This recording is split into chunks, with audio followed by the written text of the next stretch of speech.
ভারতীয় সংবিধানের প্রতি পূর্ণ শ্রদ্ধা ও নিষ্ঠা সহ রাজ্যের অর্থমন্ত্রী হিসেবে নিজের দায়িত্ব ও কর্তব্য পরিপূর্ণভাবে পালন করব।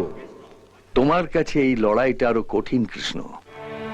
স্বরাষ্ট্রমন্ত্রী হিসেবে তোমার মতো একজন লোকই আমার দরকার ছিল, যে সাপুড়ে হয়ে সাপের ঘর ভাঙবে, কিন্তু এখানে ঘরামি হয়ে তোমাকে মানুষের ঘর গড়ে দিতে হবে।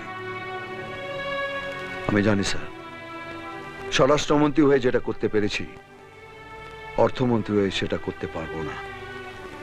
তাই আমি দুটো মগজ আমার সঙ্গে রেখেছি।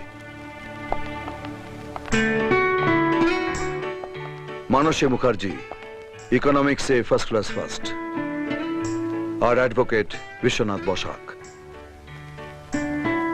আমরা হলাম কাজ, সততা